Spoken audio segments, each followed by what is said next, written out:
Good evening, ladies and gentlemen. Welcome to the Carver Conservation Commission for meeting for Wednesday, July 2nd, 2025. This meeting is being cablecast by Area 58 Community Access Media, Channel 15, and will be posted by Area 58 on YouTube as soon as possible. We only have one new public hearing tonight, and we have a few discussions and businesses to take care of. First things first, I would like to welcome Jennifer Cullum, our newest member of the Conservation Commission. Thank you. Welcome. I think you'll find us a fun and interesting group, and I'm sure you will learn a lot, because I know I haven't, and I think the others have as well. So, starting off with our business tonight, first up is a certificate of compliance request for 10 Andrews Point Road, SC 126-681. Yeah, so we were at the site. This is a order of conditions that was issued by the commission for pavement of the driveway all the way down to where they have a little boat ramp on their property. This was permitted, I think, last summer sometime, 2024, and they've completed the project. A few of us were out there today and saw the site. So if you guys have any comments, questions about the project? And I Dan thought it and looked I good. were there today, and it followed the plan. It was just exactly what we had approved, and they put a swale in there to catch the rainwater before it went into the lake, and they said it's working very well. Actually, they offered to show us how it worked with a hose, but we didn't. And they had a video.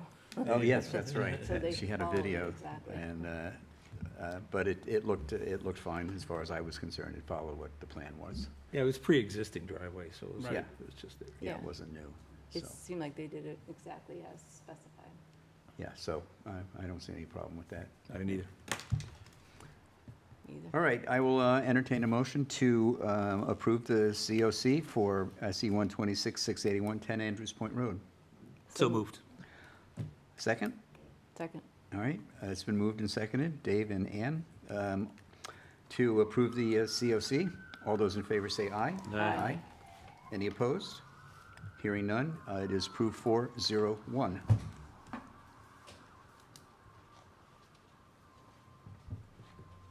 Next up is another certificate of compliance for 18 Indian Street, SE 126-650.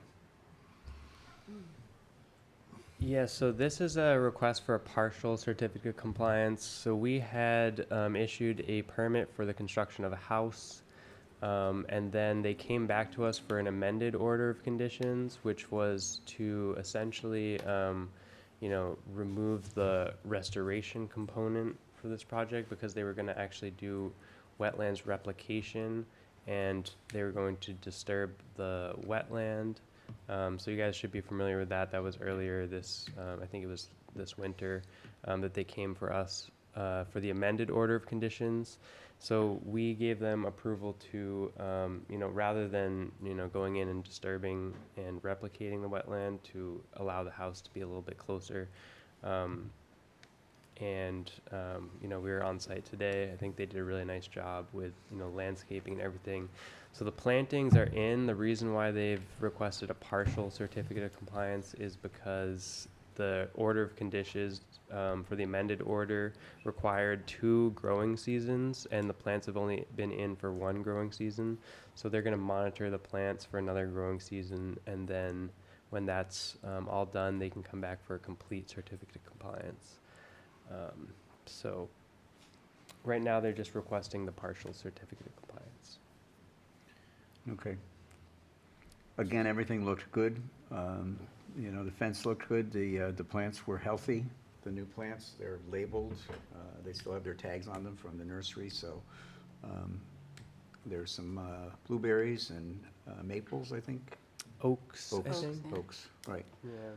And they set up a sprinkler just to, right, so everything looks really good. right. Just one thing that's worth noting is that when the amended order of conditions was done, when the replication was removed as part of the plan, it changed the outline of the buffer zone slightly, which encroached into the area where the shed was. So when the original plan was done with the replication, the shed was outside the 65-foot buffer zone. So, basically it was just a change in what they were going to do that kind of mandated that the shed have a little footprint in the 65-foot buffer zone. Very, But- very small amount. Yeah, and it's raised. It's on a sonotube, and there's air underneath it, so. Yeah. And because it was amended too, that, Right. we changed it. We changed it and on He them. already built the shed, Yeah. so it was kind of grandfathered in. Sure. Yeah, essentially. so, Yep. that's the only thing I just Yeah. wanted to point out, should anyone have any question about that. But other than that, it looked great. It was, it looks very nice back there, but very, very well kept, and, So why not just wait till next year and get the compliance well, that was, all at once? We asked that question, and they, the answer is, the owners were saying that they're not here, I don't think, but they were saying, These are oh, here. yes, I'm Oh. sorry, I didn't see you Okay. being oh, said. we didn't No, see that's fine. it. Yeah, you can address this. Just give your name and please sign in. Thank you. Sure. Thank you. Matthew Sears, 18 Indian Street. So, I mean, you kind of gave the history of what happened, and my understanding for the partial was, again, just because you needed 2 growing seasons this year. Oh, I'm sorry. So, because you needed 2 growing seasons. So, my understanding, that's why it's a partial. Right, but the reason you didn't wait to get a full one altogether and come before us now is just in case something happened and you wanted to, or needed to sell or something. Right, yeah, that was the other thing too, right, that there was a stipulation on our deed too, so. Okay, I was just wondering Yeah. if there was a paper trail or something that required at least a partial at this point. Yeah, so it still It's will attached to his require deed. the complete certificate of Right, compliance. yeah. So just as long as you're aware of that and, after another year, you come back and get that done, just because there still will be a lien on the deed, That's not a problem, Yeah. but we just wanted this just to show good faith effort too. We don't Yeah, plan on great. moving, but, never say never. Right. And you know that everything else now is okay. Right, yeah, So. that's Yeah. more. Okay, All right, thank you. All right, thank you. I'll entertain a motion to approve the COC request for 18 Indian Street, SC 126650. So moved. Second? Second. Okay, it's been moved and seconded to approve it, the COC. All those in favor say aye. Aye. Any opposed? Hearing none, it's passed 401. thank you. Thank you. Thank you. Thank you. Why is it on the floor? Because she wasn't. These are already open. So we'll be doing 401? Yes, 401, yeah. Yeah, Jen is a member, but she can't vote because she was not a member when all this happened, so. Oh, it's not plugged in. That's not plugged. Oh, it wasn't plugged in? I should've- It helps if it's plugged in, I guess. Yeah. yeah, Sorry, Thank you. done that. And we'll probably never need it again, but, all right. No, they're here. Next up is another certificate of compliance, SC 126-656 at 24 Indian Street. Yeah, so again, the 4 of us were at the property earlier today. This was for the construction of the house and the grading for the, house and the well.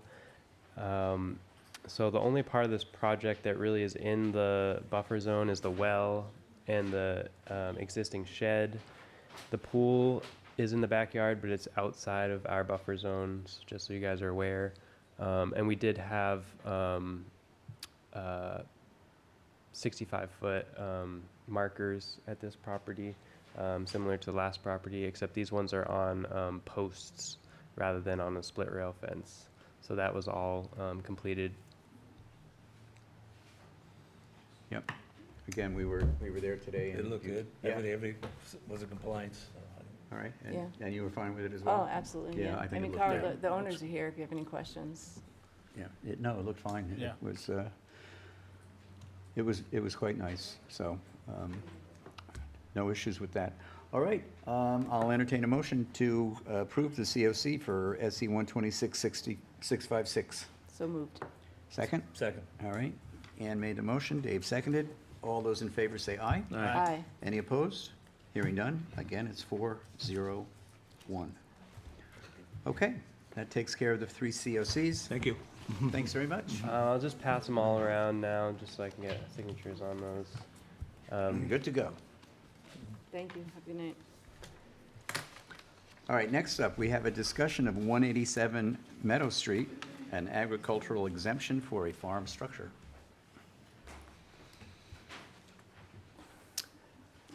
Hi, Sarah. I do have site plans for this one, if you guys want. Just one moment, I'll pass them around. I was wondering when this was gonna come back in front of us. It's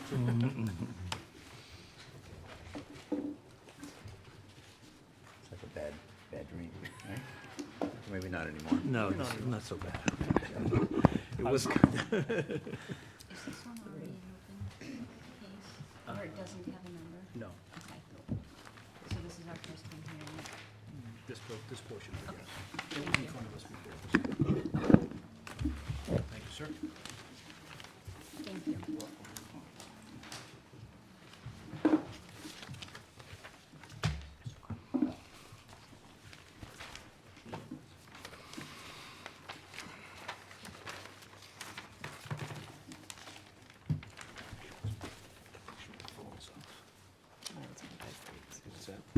I just keep mine on Hi, my- Sarah. Hi, good evening, Mr. Chair and Commission. Thank you for hearing about agreeing to listen to our project. Just a short history of the property. I believe most of you are aware of the issues this site originally had. But prior to that, it was owned by Roger Heikela and his family dating back to the 1940s. So this is a very old bog, and contrary to prior suggestions, it is actually a wetland bog, and we intend to keep it that way. The property was purchased in 2020 by Bruce Maxey. The commission issued a work order on them it's either January 2024 or 2025. I'm not sure which year. But they stated that they brought no materials in. I think that's probably true. The bog was stripped for renovation, and the bog debris piled in 3 piles on site, and you can see those on the plan. They're called material piles. And so that material is largely made up of the stripped bogs material, but it's also chipped up wood, so on and so forth, dirt, pine needles. And our plan, of course, is to spread that on the property, keep it on the property. So we purchased this property. Oh, I wanted to also point out that we're planning to plant an heirloom variety of cranberries, the house cranberries. The previous owner wanted to plant hybrids, and I asked him please not to. This bog used to be house and early blacks. And according to someone who used to work for NRCS, USDA organization, she said it was a really high-producing bog at one time. So it's too bad it was stripped, but we're going to put it back. That's the plan. So I have this narrative, which is what I'm reading from. I hope you all have a copy. So we're planning to renovate the bogs, possibly put in 6 inches of sand. We're hoping to use the sand from the tailwater pond that we're going to build on the site, in addition to some of the material that came off the bog originally, if there is any sand there, but more likely from the tailwater pond. We plan to dry pick these bogs, and we're going to try to grow the berries organically. Before I go any further, I wanted to introduce, this is my daughter-in-law, Casey Dewhurst, who is a beekeeper, and she will have quite a bit to do with this property, if you look at the plans. She's working on becoming a master beekeeper right now. So anyway, so we're also planning to remove all the fill that the previous owners put in the ditches without, it's really was a definite violation. We're planning to put all of that back so the water will flow. We'll be putting in irrigation. The water source is on the western left-hand side of the project. There's a deep culvert there, which looks like it's partially groundwater. The DEP, we do have our water withdrawal registration. It got transferred from the previous owners. And the DEP has said we can use the Weweantic River. We don't want to.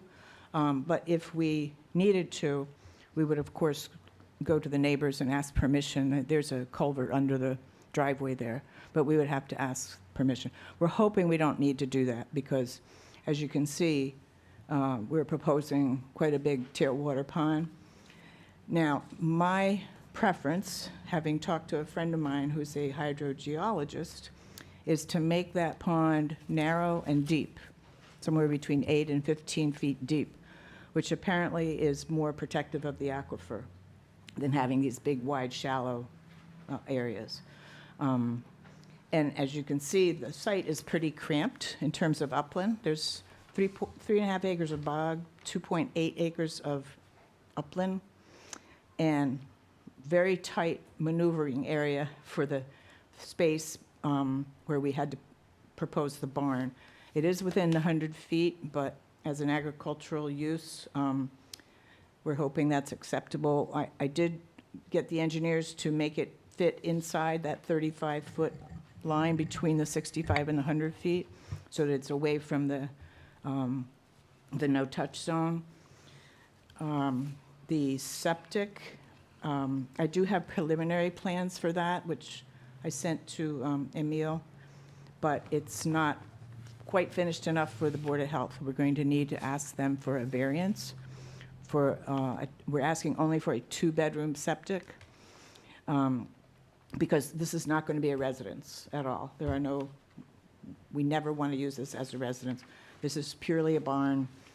It will, because we have children and grandchildren, we will need a shower, a toilet, and a large sink, which Casey will be using for beekeeping purposes. So the Board of Health agent told me we'd just have to ask for a variance for a 2-bedroom septic, because we don't need there's no need for a full 4-bedroom septic.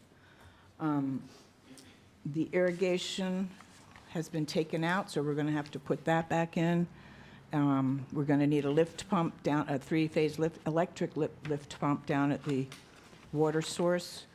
We want to use electric just because it's quieter and hopefully it'll bother the neighbors less. Let's see, the replication area is shown on the plan. We moved it down slightly from the original one where I think the Maxis came to you and showed you their replication area. They had filled in this, as you see on the plan, proposed landing area is about 8,000 square feet. We're showing 10,000 square foot replication area.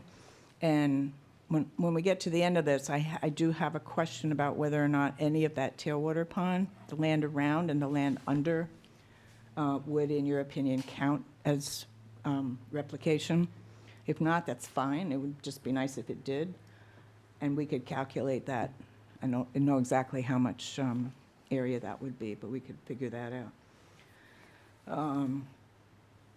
The septic is going to need to be raised approximately 3.5 feet. The water table's fairly high here, but 3.5 feet, the engineer has said we'll do it, and we're raising the barn up as well, so there won't be any pipes or complex electrical things that need fixing. Let's see. The barn will be built on a concrete slab, and that's really the only structure here besides the septic and the well, which you can see septic and well have been placed relatively close to the property line, which according to the engineer is fine. All our other setbacks are permittable. The only other structure here, there's some structures that will come in. They're movable. They're mobile chicken coops, a mobile duck coop, and a mobile goat coop. I don't know if that's the correct term, but they're currently at our house, and we have filed that paperwork with the Board of Health. And they're going to be relocated to this site. So they're movable. They're on cement blocks, so there's nothing actually going into the ground. The same will be true of the farm stand. So that will be something that will go away when it's off-season. That won't be a permanent structure. Let's see if there's going to be a fenced-in run area. In the barn, actually, there's going to be the office, the sink, the toilet, the shower, which we may do first, and then eventually a place inside the barn for the animals. In the meantime, they'll be in these movable structures. On the southwestern corner, where you see the septic area, that whole area is very heavily treed. And so this summer has proven, at least to me, that the animals like the shade. They do not like being out in the sun too much. So that's where I'm thinking their runs will go. These are enclosures for the animals to run around. We'd also like to use what they're calling proposed landing area. Again, that's from the previous owners, as a grazing area for the animals. And nothing else would go there at all. Let's see. The animals will all have electric fencing wherever they are. And I know Casey's planning to, we have a number of hives now, not many, but she's planning on having quite a few. So I told them to put 100 on the plan, just in case. Let's see, we've got our water withdrawal registration. The only other thing that's not really shown on this plan is potential fruit trees.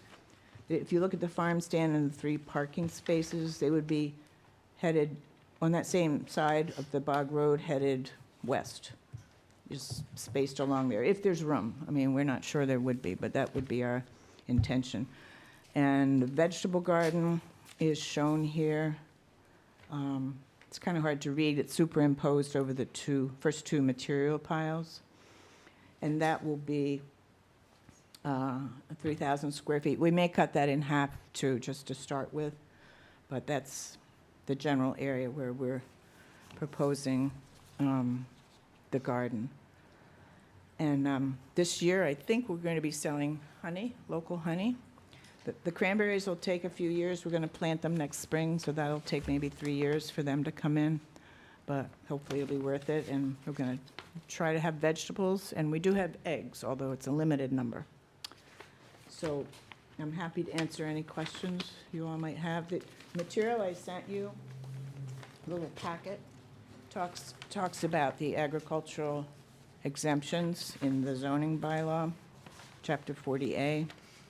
The next one is the assessor's sheet, which shows the square foot, the acreage of the property, and when it was purchased by the previous owner. The next sheet shows the original bog renovation plan with my little penciled-in things. This was prior to it being engineered, just so you kind of see what they had originally, if you've forgotten what they had on there. The next page is showing our taxes have been paid, in case anyone's interested. And the next to the last page is a confirmation from the Secretary of State's office for the limited liability company name, which will be Wee Wee Antic Farm and Apiary. And the very last one is just book and page. I just printed this off to show you what book and page it is. It is filed at the registry. Happy to take any questions. Anyone? I just have curiosity. I think this all looks great. It looks like it's going to be a great addition. So I know with the bees, I see these 100 beehives. Are you going to make them so they can be transported to bogs? Oh, yes. So Yeah, are they all going to be housed in that, and is that the primary purpose, or will you also just get honey to sell, or both? Oh, Casey can probably speak to this better than I, but right now, three of her hives are at Dick Ward's bogs. 5, excuse me, 5 are there. We still have one, and. We've got a bunch. Yeah. Go ahead. Yeah. Thank you. So right now, I've been working with Dick Ward, who's a wonderful human being, and he is allowing me to raise bees on his property. We have about 5 to 6 hives. I kind of hazard to say 6 because one of them is possibly needing to be split. But anyway, Right now, I think we have about 8 hives across the 2 locations. As far as goals, I would love to expand over the next few years and kind of grow the operation as much as I possibly can while doing my studies. I love the idea of providing local pollination services. So, of course, having the bees located on the bog is going to be fantastic. There are bogs in the surrounding area that would benefit from all of these hives. And really, as far as number goes, it's however many that I can successfully manage in a safe and proper way. Honey is also a plus. Of course, everybody loves local honey. And I guess anything in addition to that would just be community involvement. I would love to do a little bit of education with these hives if I can. Yeah, so that's the general plan. Great, And thank you. and just to add a quick note to that, the reason Casey's bog hives survive during the winter is because she uses northern queens. Those southern queens just can't hack it. And a lot of the hives brought up here for rent are from the south. So that's one reason I assume they go back, but it's nice to have them local and not die off. Well, there's many different factors that go into whether or not your bees are going to overwinter successfully. But personally, I believe full-heartedly in using northern bred and raised queens who have successfully overwintered in our climate before, instead of outsourcing bees from the south. Nothing against the commercial beekeepers, of course. Everybody's making a living. But I like to keep things local. I like to have queens whose genetics were, sourced from the area and are best suited for our environment. I've raised both queens personally from the south and from the north, and without a doubt, I will say that the northern queens are superior, and it makes sense that they are bred to fit our environment.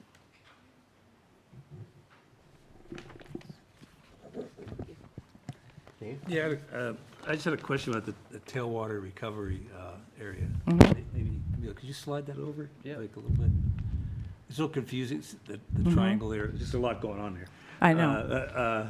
So it looks like you're going to have an outflow channel, is that right? That, Are you talking about that channel that cuts across? Yeah. That's a ditch that's there now. right, I just remember what it looks like. We were out there, it was about a year ago. I Right, don't remember and exactly we're what it going to, it needs upgrading, obviously. Everything is kind of dilapidated there. So that's going to get upgraded. And then the bog road on the southern end of the bog that's out of the picture now, that's going to continue all the way around. So that will need a culvert, was. Oh, it is? Okay. and it'll just be, a dirt bog road covering that.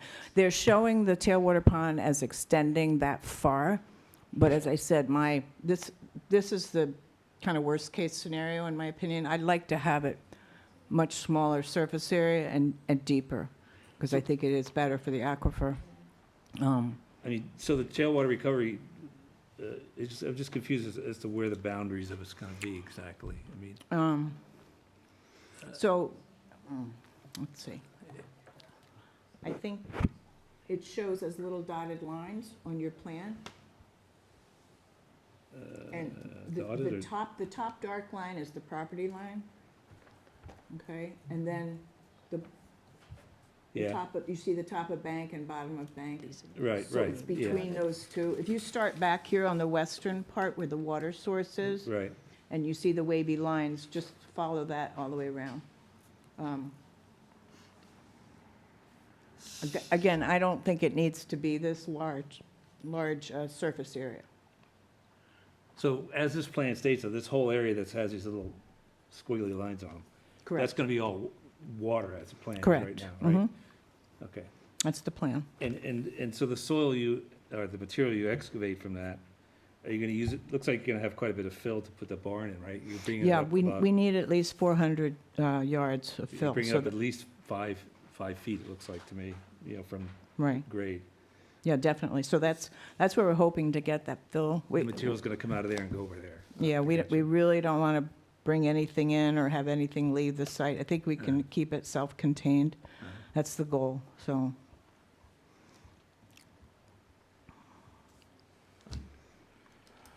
Emil, did we, I'm going back in the Wayback Machine. I think we allowed the Mackeys to use the tailwater pond as wetland recovery, the replication. Yeah, so that's correct. The previous owners, obviously there's a lot of history there, but just for everyone, everyone's information, the previous owners had, gone about renovating this bog, and they, made quite a mess of it, and they were before us for restoration of that, enforcement that we had issued them, and the ultimate solution was that they were going to replace some of the bog itself, and then construct a tailwater recovery pond that we agreed that, the tailwater recovery pond square footage could go towards the, square footage of the restoration area. Just in, practicality of making this site like usable, I think we all agreed at the time that, returning this bog to like a usable farm would be the most positive outcome for everyone involved, including the neighbors, who, were, quite upset to see how this all went down. So I think, over the course of those discussions, we had discussed allowing that tailwater recovery pond to be included in the restoration, and that was, approved by the commission. I think that was, I want to say, like sometime last year in 2024. It was definitely 2024. Yeah. So they sold this property, and I told, when Sarah came to talk to me before they even bought the property, she was like, what's the deal with this whole thing? And I was like, hey, like, just so you know, like, there are a lot of issues here, and like the commission has a lot of concerns about this site. And, Sarah seemed like she really wanted to, make this property usable again for, her daughter-in-law and their family. And, I, informed her of all of the, ongoings, but I think it's going to be a positive thing. Number one, to have the property usable and functioning again, but also just to be cleaned up and less of an eyesore for the town. It's not a super busy part of town, but still, like, this bog was kind of scraped completely, and then the trees were all cut down around it in preparation for this restoration, and then they sold it. So the people who actually did a lot of the making the mess weren't ultimately held accountable for fixing it. And so we do appreciate that someone is willing to take it on and, make it a usable property again. These buffer zones, Thank you. these buffer zones, are they from the original footprint of the bog or the updated footprint of the bog? As far as I know, they're from, the original one is in your packet that shows the buffer zones that was there. These are updated buffer zones, because they did go out there and resurvey, so. Because the square footage of this bog was a lot bigger than what it is now, because he filled in that whole west side, east side Yep. there. So I do want to say, thank you, Emil, for that vote of confidence. I want to tell you that we were very distressed, too, to see what a mess it was. I mean, the goats will love all the tree stumps, so that's a good plus, but we, would rather have the trees there. And it really is kind of a mess. But I've had a number of people who are cranberry grower people that I know come in and tell me it's possible. It's going to be hopefully a nice small family farm. I have images of the kids running around. We'll teach them how to weed first thing. So, yeah, we just want to do this the right way, bring it back to its original use, and then some. Yeah, and another thing I just want to mention, the reason why this is a discussion item and not a, hearing is because this is a discussion about whether or not this qualifies for agricultural exemptions under the Wetlands Protection Act. So one of the agricultural exemptions is for construction of a building And that's on any number of buildings under 4,000 square feet, I believe it is. So it can be like someone with an agricultural property that wants to create, agricultural structures, like whether it's like warehouses for, farming equipment or barns, stuff like that. They can build buildings up to 4,000 square feet. And it's not just one building. They could have multiple buildings up to 4,000 square feet under agricultural exemption. So that's kind of why we're discussing this today, is because, this is a project that, since it's on land and agricultural use, and since the, intention is to, farm for a profit, ultimately that's the goal. It's qualifying for these agricultural exemptions under the Wetlands Protection Act. And that's also why the previous owners were trying to, go about doing their project under agricultural exemptions as well. So this has never been like a public hearing with notice of intent application before us. Initially, the property owners before were hoping to build a house there, and the commission kind of put a stop to that. That's definitely something that would have required a notice of intent application. However, this is a structure that's not, doesn't have any bedrooms. It's not a habitable dwelling. That's one of the requirements for a farm structure. It can't be a habitable dwelling. So, The this septic, is, the shower, that doesn't put it in a different category, that's still, no, No. it's just, whether or not people are actually going to be living there full time. So, Yeah, and our goal again is to treat this property with the respect it deserves. And we each, our families have our own homes. Thank you very much. We don't need to live here, fortunately. And just to propose a four-bedroom house here, I have no idea where they would have put it. I mean, it seems impossible to me, so.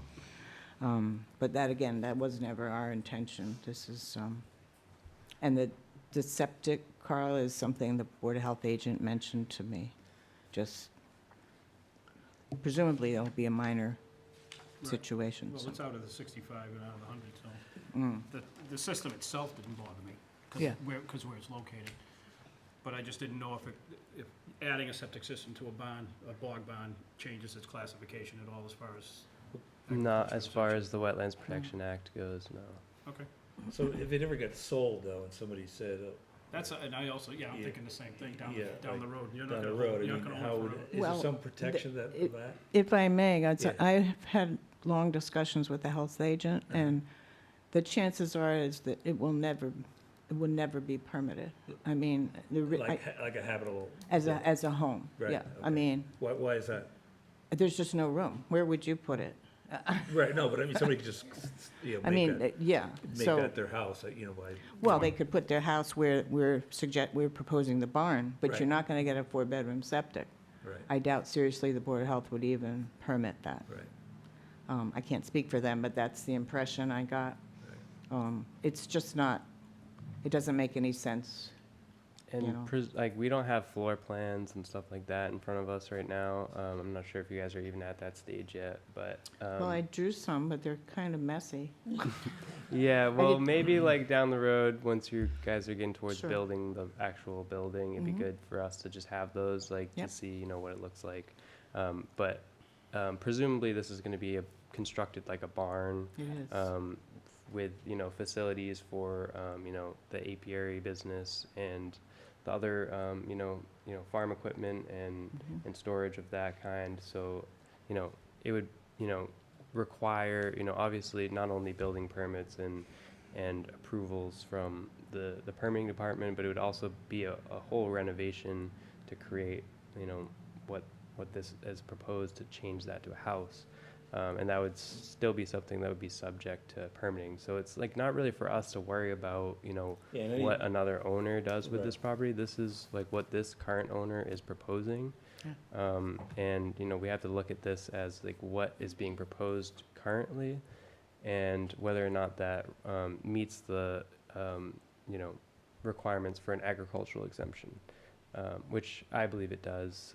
It's a, a structure that's going to be used for the operations, and it's land and agricultural use.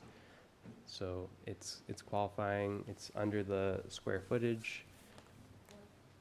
And if somebody wanted to make it a residence, they couldn't technically, because it'd be a violation of bylaws, it's a residence with 100 feet of a bog, so I Yep. don't think would be an issue. And So- the other thing too, Yeah. if I could add, is that we plan to keep this in the family. Mhm. I mean, we have no desire to sell it. The grandkids can fight over it, who gets it, but we plan to keep it in the family. Are you gonna set it up as a trust? Sorry? Are you gonna set it up as a trust? Well, that's a thought. We have to think about that, yeah.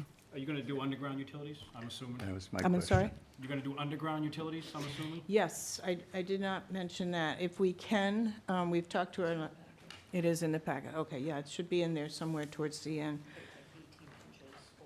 Yeah, we talked to our electrician, who said that what you can do is put it about 18 inches underground in that bog road.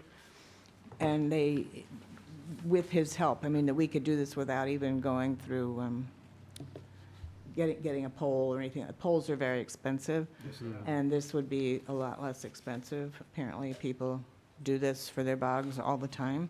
I didn't know that. Mr. Ward actually and his son did it on one of theirs.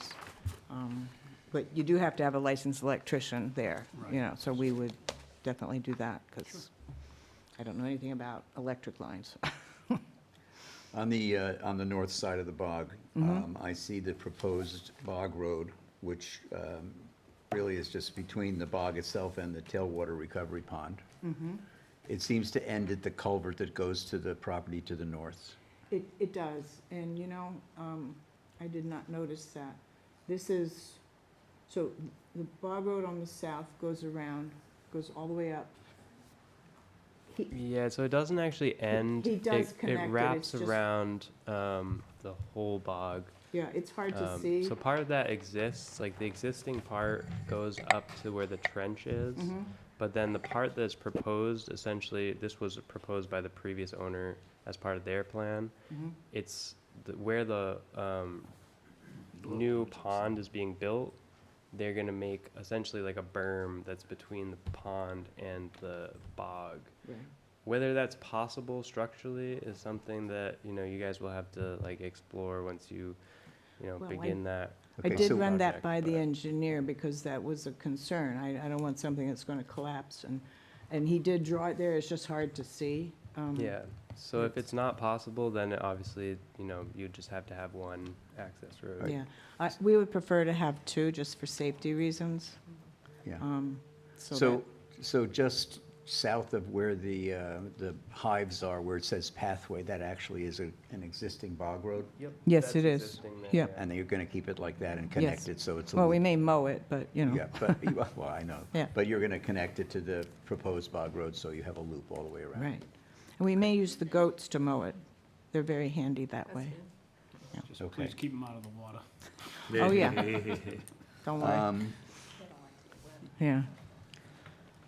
Is there a stream on the north side, not on your property, but on the other side of that driveway, There's, going to the back uh, property? there's it looks to me, from my experience, that it's an intermittent one. It comes out of, Okay, on the east side across the street of Meadow Street, there is a reservoir that belongs to 80 Makepeace. mhm, And they used to allow the water to come that way and come down into Okay. the ditches. The water's still in the ditches. Now, whether it's coming from there or not, I don't know. But our intent is to only use our water hole okay. and the tailwater pond. And actually, we're planning on staying away from the river as well. So Okay, apparently, this was farmed without a tailwater pond, and it was quite a productive bog, I'm told. So maybe we won't need one, but this is the plan. okay. And I think the previous owner told us they blocked that access to that water hole across the street. Oh, maybe, I think they may have, yeah. okay. Yeah, it was hard to tell when those guys were telling the truth. Yeah, it's gonna and I not, know. But they did say I know. that. Well, we did look look out there, and I had a grower friend of mine look at it, and there is water in this eastern ditch right next to Meadow Street. There is water there, and it comes under the street there, so it is coming from that direction. But whether it's just naturally comes there, I don't think they let him use the water for his bogs. I think he had that one source, as far as I I know. can see them telling them no. See, they have a question over They there. just need to come up to the. 1 second. I'll get to you. The other question is, I know you said that there were going to be electric fences to hold in the goats, but you also said that you might have them mow the lawn. I'm just, that's what goats do. I'm not. I know, but I'm not planning on- We've had some issues before with other people in town with goats who Yeah. have basically eaten all the foliage around rivers. I understand. That's why they're going to have electric fencing. Okay. Trust me, they have it at our property, and Electric fencing is mobile. it's mobile. Stakes in the ground you can very easily remove, and it's attached to a solar electric source, so it's very easy to take out the posts and then Oh, I see. readjust and make it Okay, boundary. so it's a traveling pasture, Correct. so to Yes. speak. Okay, Yeah. Exactly. okay. All right, those are the two things I had, and the power, which Carl mentioned. Mhm. Okay. You had a question. I need you to You need to come up. come up and sign your name and speak into the microphone. Would you guys mind just letting her sit down? Oh, sure. Yeah. Oh, you don't have to move. I can move. Sit down. Yeah, please sit down and speak into the mic.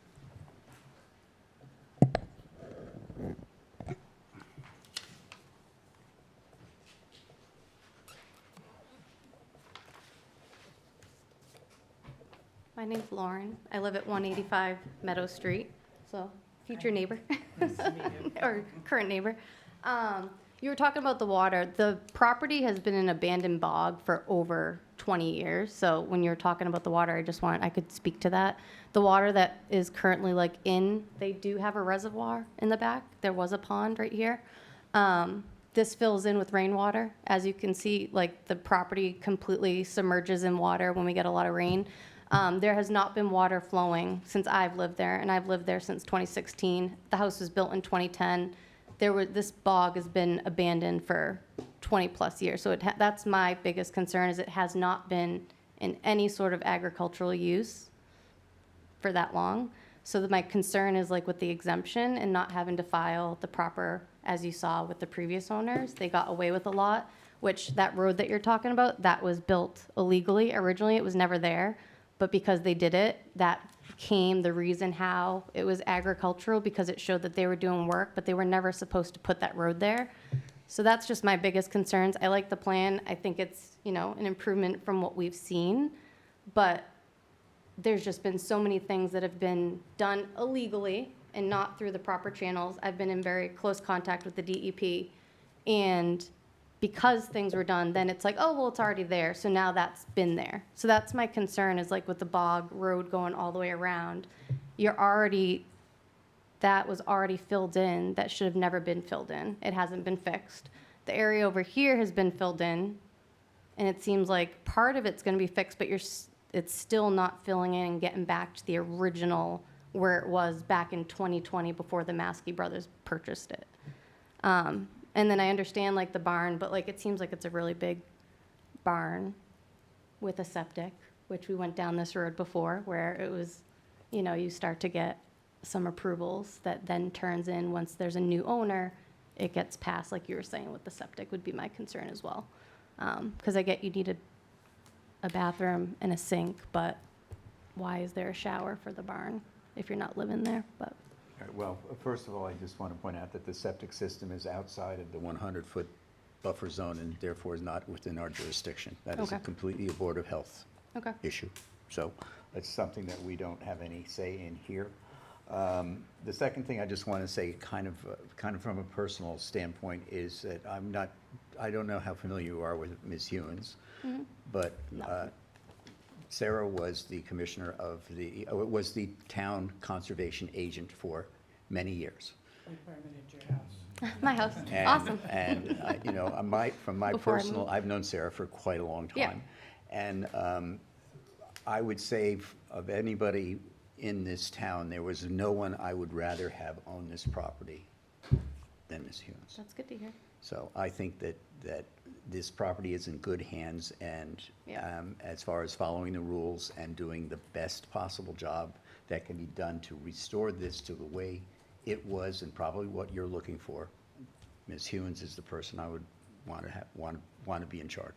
So with that, I appreciate that, but like, so they don't have to, there's no applications that need to be submitted because it is being said that it's an agricultural property, even though it hasn't been? Well, they're going to have to come with a plan. Yeah, I can speak to that a little bit. I just want to point out that Brandon Costa, who's the wetland specialist, who's been dealing with this site, does indeed consider it in agricultural use. Yeah, and I would just elaborate a little bit on that. I know I kind of came into this in the middle of all of this, so I wasn't here when all of the stuff that previously went down happened. But I kind of tried to get caught up when I did start here, and I knew this was like one of the major like problem properties in the town.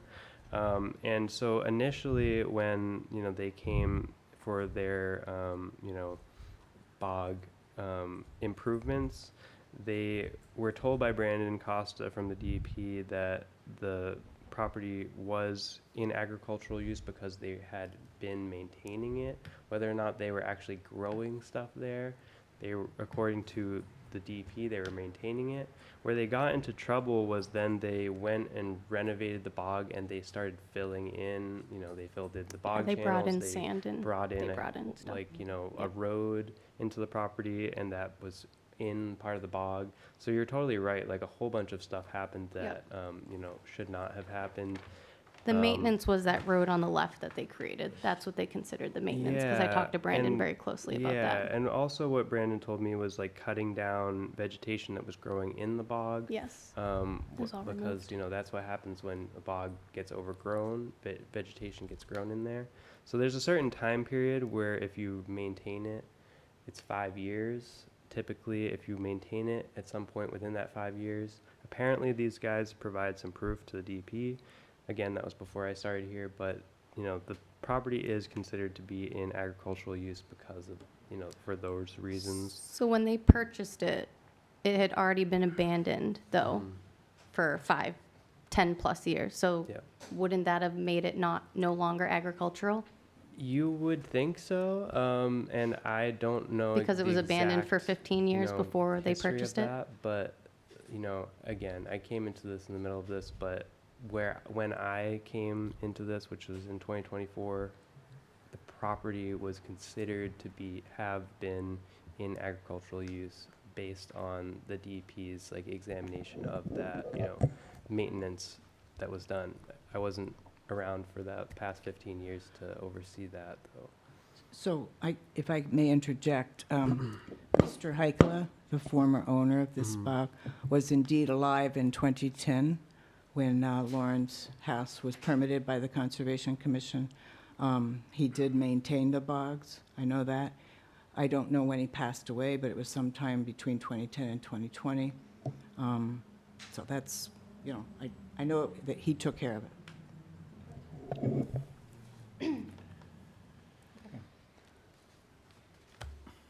All right. Thank you. No, we would. Thank you. Thank you. We would need to see a plan, right? If we would prefer to see a plan, right, for agricultural or? Yeah, so is this not a plan that you're looking for? Yeah, this is the plan. Well, yeah, I mean, okay. In But terms, we don't know, you're talking about making their tailwater recovery pond smaller footprint. It can be this size. They already sized it at 8 feet deep. But we're just going to see what DEP and the Growers Association thinks in terms of the size needed for the acreage. It may just be proposed too large. I'm assuming smaller would be better. Yeah, so Um, this is a brand-new plan from Yeah. the original plan that the Maxis had submitted. No, I It's understand that. Totally Yeah. different engineer and But we're everything. also looking at a trade-off between the square footage of the tailwater recovery Mhm. pond and Yeah. any replication has to So be we done. would like Right. to know, yeah, So- what the square footage So of the whatever you Okay. replication. decide on, we would like to Oh, see of course, absolutely. as a plan Yeah. showing that this is what your square foot you're going to be for the tailwater recovery pond versus Exactly. what's been taken away from the bog. We want Okay. to make sure it equals what was Yes. there originally. Exactly. That's how we approved Yeah, the previous Yeah. owners' It ability equals to or that the reclaim. tailwater is greater Yeah. right. than what's, Yeah, and I think that's why he probably sized it like this, but okay. I will, Yeah, I mean, this says it's 16,000 square feet, where Right. your replication is only 10,000. right. So, the tailwater recovery pond could be well above what Oh, yeah, you're yeah. taking away. And he has it in cubic feet, because I asked him to show the depth as well. Yes, I see that. Yeah, he's got it at 8 Okay. feet. So, So where, Emil, maybe you can point out if you remember, where's the existing water, open water back there? so it's on the left, on the It's west. in the back far corner. See where all the contours go down Yeah, yeah. sharply? There's a spring of some sort there. There's existing open water there. I see. Yes, Yeah, and he it's- had it's not an very old big. pump is still there Right. that he apparently used. Yeah, all the lines kind of overlap, just kind of, so it's that kind of that little, It's just this area. the little here, pork chop Right. kind of looking thing there? And that's Yeah. where the, like, supposed culvert that is not really functioning. Yeah, there is a culvert under that, a driveway that goes right to the river. But again, we're trying to keep it on site as much as we can. The owners before us actually took out, there's still an old pump down there. I don't know if it even works. We're going to get a new one. But, they took out all the irrigation, so it's kind of hard to see the design right now. We are planning to use the Stearns irrigation. They do a lot of local bog irrigation. And they'll figure that, I'm happy to come back and show you what the irrigation looks like. I should also mention that I did take this to the farm plan folks who typically do these sort of things. And they told me basically because there's not a farm there yet, they can't actually do this conservation farm planning. But once it's in, something's there, then they can do it. Right. But as Emil said, this is proposed to be all agricultural use, and we hope it works. That's all I can say. And it's going to be dry picked. Yep, we'll have to borrow the machines, but we've been doing that for years, You're not going to hand scoop it? helping friends. No, I am not going to hand scoop it. I do have a scoop, but no, it's hard enough to dry pick, so. Okay. So I guess the real question was, is the tailwater recovery pond The considered, sizing, the size of it. Yeah, so the Yeah. way that the previous owners designed it, I believe it exceeded the required amount of restoration. I know they've changed the kind of footprint of that restoration area. So I think, just keeping us updated on whether or not you guys are going to be able to meet those, square footage requirements. That would be, really helpful for us. Sure. To have that information so that we're making sure that, we're covering our bases on that. But, yeah, again, Okay. I think this project qualifies for all of the requirements for the agricultural exemptions, specifically those involving the, agricultural structures. Essentially, this is, very similar plan that we had before with the previous owners at the, restoration. At the end, when they, kind of left and then decided to sell this property. So it's very similar, only this is, the overall plan with all of the, proposed uses. And one of the allowed things for agricultural properties is, you can change the use of these properties, whether it's from cranberries to blueberries, something like that. But, they're going to keep this in as a, productive cranberry bog. So that's not really what's being proposed. But I just wanted to mention that, like, you can have multiple uses on the same property. Right, bees. Bees. is agricultural. Yeah, I think overall it's a really positive, I do at too. least Well, design. I for one am tired of driving past it and looking at that mess. It's a big mess. Yeah. Isn't it there a law saying like you have to, a certain percentage of what you sell has to be done on Yes, site? Yeah. $501. Oh, I thought it was a percentage of what was in the stand. No. Well, it's a square footage, it's over, Yeah, there's it's over an- 5 acres, and it's $501 a year, Okay, which we've already met, actually. all right. Yeah, there's no requirement for where the product is sold. really? No. We're sourced, there's no. I thought So it we, was in other words, we could, Well, yeah, like the property has to be producing a product which is intended to be sold. Mm, So it has to be a agricultural commodity which is Okay, going to be where sold it's for a profit. Gotcha. It doesn't specify, where you can sell that. You don't have to sell it from the property itself. Yeah. so we intend to sell it at the farmer's market, probably at the farm stand too, but also online, just word of mouth. Okay. Yeah. Makes sense. Okay. Did you have another question, Lauren?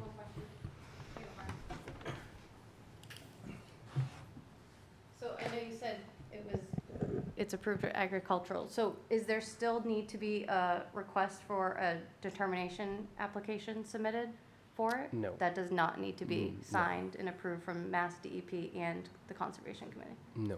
Even though didn't you just say that they had to be producing, even though the property has not produced anything? So the project has to be intended to sell an agricultural commodity. Doesn't have to be, currently in that, situation where they are making a profit, but they have to be intending to make a profit. So, many farms So for are. 5 years, they can be intending but never produce a product, and it still holds that That's without having to correct. do an application. Yep, that's correct. Yeah, there can be like a failing farm that's like, they're trying to produce, whether it's like So you could just say beans you're or intending corn. for years upon years and never Well- produce anything, and it just is agricultural? There's very specific requirements for what is considered land in agricultural use. And, the main things is the work, like considered normal or improvement of land in agricultural use. And then the product that's being produced on the property has to be an agricultural commodity that's going to be intended to be sold. And again, I'm for a not against it, I hope you profit, know, I'm but- not against it, I just wanted to make sure, Yeah, like, again, because like, but- we're saying it's agricultural, but there's Mhm. never been an application ever filed or submitted, so that's where it's a little confusing, that there's no documentation and paperwork that has that, so that's why I asked that. Well, now there's documentation and paperwork, and that's really why I'm here too, to ask the commission, do they need me to, file for anything at all? That's entirely their call. And you're Lauren, right? So Yeah. you're right next to this property. She's right behind it. Right there, I see it. So you've been seeing all this go on for years, yeah. Well, I don't think And the there, culvert is right on the corner of the property, but yes, it still flows underneath the Mhm. driveway, but it's not blocked, it just, both Oh. culverts are Oh, underneath the okay. driveway, they're not Mhm. blocked at all. That's They just nice. have not had water Yeah. flowing, other than the rainwater. okay. So, there aren't any, Amy, there aren't any further requirements, right? But we would prefer to see a plan showing the final square footage. Yeah, so I think if you guys are gonna change the square footage of what's being shown on this plan, giving us, I think, updated numbers on that, I think Okay. would be fair. I'd like to see the bog road on the north side that's now, indicated as a pathway. It actually Is is it shown, there? Savory, yeah. Yeah, it is hard to shown see. there. Oh, I see it, yeah. So many Oh, it's- lines yeah, you it gets- can't- Yeah, it can't kind of see it. fades towards the top of the bank there, I but, see it, okay. yeah. Yeah, Everything's a and for dotted now, the plan is to build this tailwater pond as it is, but I totally understand why you'd want to get a revised, if that changes, I'll come back to you and let you know, Okay. for sure. Yeah, just. That's no problem. Okay. All right. Thank Hi, you. Kim Branch. What's that? Emil, I'm just going to ask you once again. So you are saying that Ms. Hewens, at minimum, does not need to file an application for a request for determination of applicability, at minimum. There's no application in front of you. There has not been any application in front of you. So where's your authority? What has the previous owner signed? What has Sarah signed? Hold on. This property has a culvert that was approved. My understanding, two may have been on the commission at that time, would have needed an Army Corps of Engineer permit. There's none. And Lauren lives on that property. Mr. Maskey, it looks like filled in about 26,000 square feet. To have a MEPA review when you hit 5,000 square feet, he's hit over 5,000 square feet. We know that over 5,000 square feet has been filled. In Massachusetts, if you are going to fill wetlands, you need an Army Corps of Engineer permit. And Ms. Hewens knows that. You just said that she was the conservation agent for, I think, 15 years? Yes, if I may interject. So the agricultural regulations promulgated by the DEP, the law is Chapter 134, Section 40. The regulations promulgated by the state are 310 CMR 10.04. And I'm sure Emil has a copy of that probably in his office. It's quite an extensive list of agricultural exemptions. There are also documents printed up by the DEP called farming in wetlands. There are other kinds of documentation. So this is not something that anyone has just imagined or made up. These are real exemptions. Yeah. Just yes or no, Emil. So you're saying Yes. that you So have no, yes, you have they had do no not. application in front of you, and you have no application in front of you? That's correct. Yeah. So Okay. how the agricultural exemptions No, work? that's all I need to know. Thank you very much. Thanks. Yeah, just to respond to the first question, the reason there's no application in front of us is because the project is being done under these agricultural exemptions. So farmers do this kind of work all the time without even coming to the commission. And, you know, in a town like Carver where we have so many cranberry bogs, it's very common practice. Like you'll see around town, sometimes people totally scrape their entire bog, take off all the vines, put back new vines. Like these are kind of common practices in the town that are agriculturally exempt. So, you know, these type of projects, whether it's, you know, constructing a new farm structure like this, or if it's creating a new reservoir, tailwater recovery pond, they allow for impacts directly to wetlands and in the buffer zone without coming to the commission for an RDA or for a NOI application. So that's, you know, kind of the background on how that works. You know, certainly some farmers, if they have questions, they'll come to us. Like in a case like this, they'll come to us and let us know that they have a project that's coming up. And sometimes the commission will say, hey, like this is, you know, above and beyond what is qualifying for an agricultural exemption. So sometimes, for example, for a project creating a new tailwater recovery pond or new reservoir, there's limitations on the square footage, like you mentioned, like, you know, certain square footage impacting wetlands. Like in some projects, you're allowed to impact up to 10,000 square feet of bordering vegetated wetlands. Again, the previous owners did some stuff that was above and beyond that, and that's why the commission, you know, required them to do the restoration plan. And so that's kind of part of what, you know, Sarah and her family are proposing to kind of rectify the past mistakes of that as well. So I think it's a positive thing overall, and I hope that, you know, everyone can, you know, see that and, you know, allow for, at least let them have a chance to get, you know, this property back into agriculture and working order. I think it'll be good for everyone. Do you have a timeline?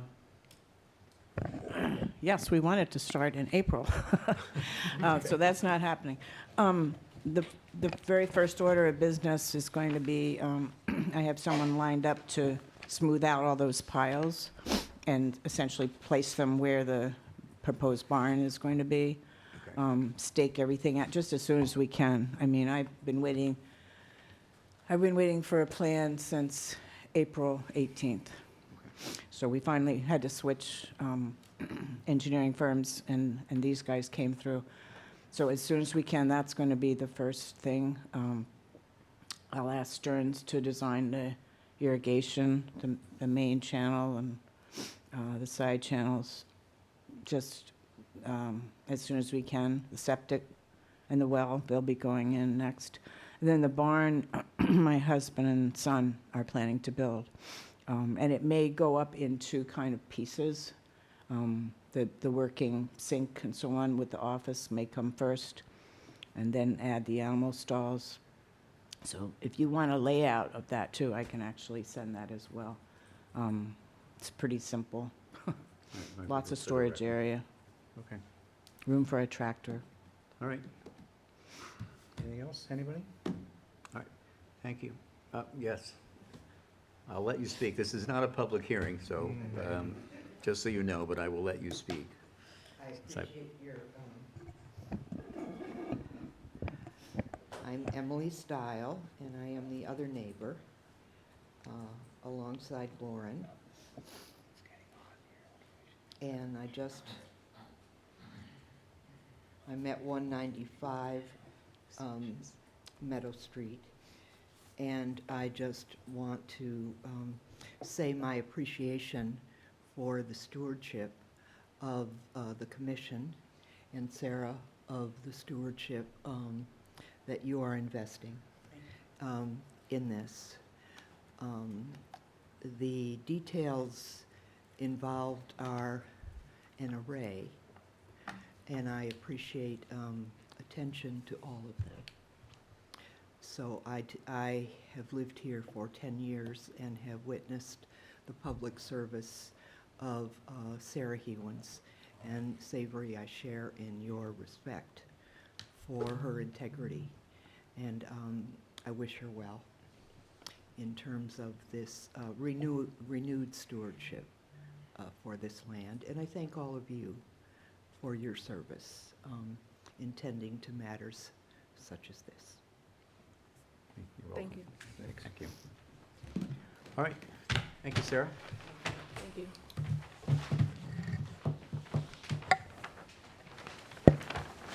Okay. Oh, the clock's going, so.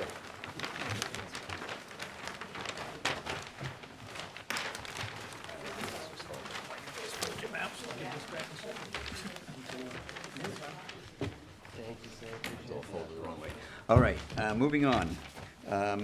We'll do the reorganization after the public hearing.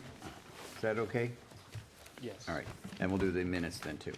All right, we have a new public hearing, 45 Ridge Road, NOI DEP file SE 126699. It's a notice of intent. Notice is hereby given in accordance with the Massachusetts Wetlands Protection Act, MGL Chapter 131, Section 40, and the Carver Wetlands Protection Bylaw, that a public hearing will be held at 7:00 PM on Wednesday, July 2nd, in Meeting Room Number 1 at the Carver Town Hall to hear the notice of intent submitted by John C. Barango, Tilson Ridge Realty Trust, for the construction of a 120-square-foot accessory building within the buffer zone to a bordering vegetated wetland and a new septic system within the 65-foot buffer zone. This project is located at 45 Ridge Road, Carver, Massachusetts. Assessors Map 4, Lot 3-0-R. All interested parties are invited to attend. Yes. Gentlemen. Hi, Mark Flaherty from Flaherty and Stefani Engineers in Plymouth. I'm here with John Barengo, the owner of 45 Ridge Road. And John recently purchased this property along Sampson Pond. It's 3/4 of an acre. There's an existing driveway that cuts through the property, that there's a clearing where most of the work that's shown on the plan is going to happen, but I'll go through a few points to raise that. There's an existing cottage that's by the pond with a few accessory sheds that John uses for storage. There's bogs to the north. There's, as I mentioned, an existing driveway that runs through. The wetlands that are shown in the plan were delineated by Brad Holmes of Environmental Consulting. There was a natural heritage within maybe 100 feet of Sampson Pond. Natural Heritage came back and says there's not a problem, there's not going to be a take by this project. John has an existing well on the property along with a porta potty, so he's looking to put a small accessory building that's 10 by 12, 120 square feet, a very small building right off where the existing driveway is. In this accessory building, there's going to be a sink, a toilet, and a shower to allow John to, be able to use the cottage and be able to, do the necessary washing as he goes forward. The Board of Health has looked at this plan. John's going to put a new septic system meeting Title V regulations. The reason why the septic system is where it is, the septic system needs to be 100 feet away from the existing well. There's an existing tank that's going to be minimum 50 feet away from the well. The accessory building is going to be outside the 65-foot buffer to the different bordering vegetated wetlands. John has brought this plan by the building inspector. He indicates that the structure is so small, he really doesn't need any type of zoning issues associated with it. John's going to get a building permit from his office. As I mentioned, the septic system is where it is, and that is less than 65 feet. It's going to be a minimum of 52 feet from the bordering vegetated wetland. So in terms of how the building would be constructed, it would be constructed in an area where there's just brush right now. No trees are to be removed. The grade of the building will follow the existing slope, so that there would be no change in the grade taking place. So all in all, it's my professional opinion that this small structure with this septic system can be installed without really jeopardizing or impacting the wetlands nearby. And we're hoping that this commission will approve the notice of intent application and issue an order of conditions. Thank you.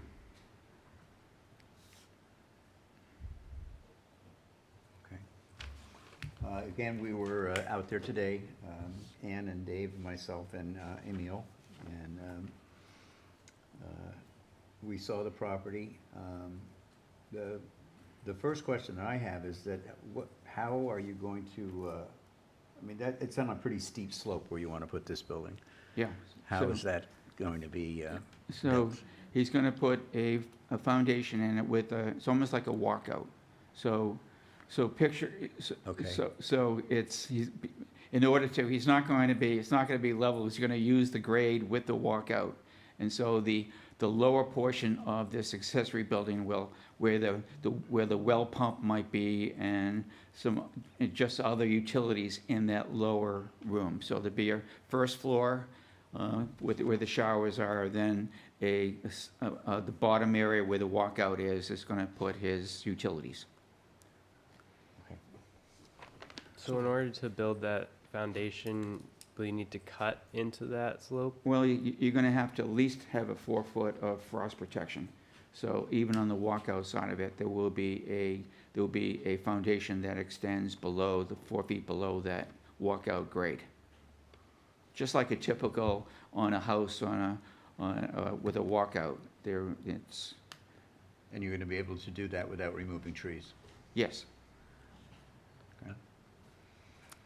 The other question that I had, and I'm not 100% sure, but have you spoken to, does the town,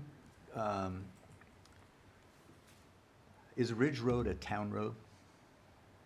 No. It's not. So, Okay. so John has talked to the building inspector, he's talked to the Board of Health, and the Board of Health is fine with the septic system.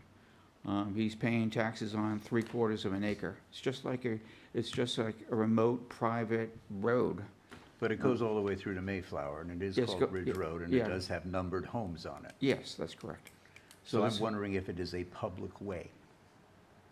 Well. Ridge Road is not. No, it's, so, a good portion of roads in Carver, I would say, are not public roads, are private roads. Okay. And so, anyways, this is just another private road. All right, I live very close to the other end of it, and Yeah. just, my neighbors have told me in the past that it was a public way. That's the only reason Yes, I'm asking. I so- don't know, I'm just bringing it up because that's what I was told from other people that. I guess you might say, okay, how about an ancient way that's been there Well, I since know how long it's memorial, been sort of there. I thing, mean- that, you know, that people have rights because the past 300 years been traipsing over that road. But No, I that would just be wondered the if- only. I just wondered if the town had any rights to that as a public way. No. Okay, all right, I just wanted to make sure that was the case. All right, that was really my only question. I know- Have we heard from Natural Heritage? I didn't know we did. So yeah. I haven't received the comments. Do you guys have a copy of those comments, or could you forward them to me? Because Yeah, I sure. think we had. Just take a look at the email. Yeah, that'd be great. Would you mind? Can you just forward it to my email? Is that possible? Well, you can forward it yourself. Sure. Yeah, because I think, you know, typically they'll copy me. So again, Well, I'm surprised that you this didn't is get it. I think it's because on the application it was checked that Concom review wasn't required, but I think that was a typo. But essentially, the Natural Heritage is the Endangered Species Protection Agency for Massachusetts. They oversee any project that has natural heritage area on it. So this part of the property from Sampson's Pond up into 100 feet of the property is considered priority habitat. I'm not sure what type of species it is, so that's why I wanted to, you know, see their comments. But typically, the Natural Heritage will send a letter, and it seems that they have. So it says, based on review of the information that was provided and the information that is currently contained in our database, the division has determined that this project, as currently proposed, will not result in a prohibited take of a state-listed rare species. This determination is a final decision of the Division of Fish and Wildlife pursuant to 321 CMR 10.18. Any changes to the proposed project or any additional work beyond that shown on the plan may require additional filing with the division. So, according to the Natural Heritage Endangered Species Program, they're, you know, after reviewing the plans and everything, they're saying that this project will not result in a prohibited take of endangered species. So that's essentially them saying, you know, we have reviewed this project, we've reviewed, you know, the type of species that is, you know, located in this area, which they don't mention specifically here. But sometimes if there, you know, are concerns from the Natural Heritage, they'll list, you know, a number of comments that provide suggestions, such as time of year restrictions for work, construction work. They'll say, hey, don't work from October or May to October, something like that, which is a nesting period for this particular species. So, you know, that's not the case for this project. But yeah, this is my first time seeing these. When was it sent? On Monday. Yeah. Okay. Yeah, June 30th, 2025. And I'll forward to you. Yeah, that'd be great. I Okay. can't figure out how to do it right now, but. Okay, I'll get it over to you in the morning. Okay, very good, thanks.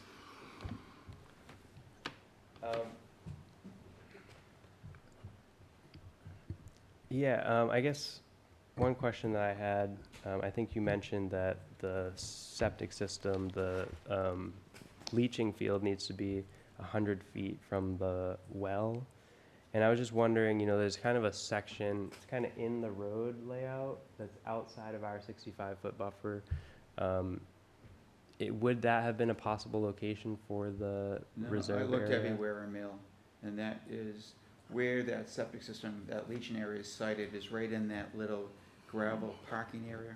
Yep. So, I think we parked there. right, there's, you can see where the 65-foot exists from Sampson Pond, Yep. and then on the other side, 65 feet from the bogs.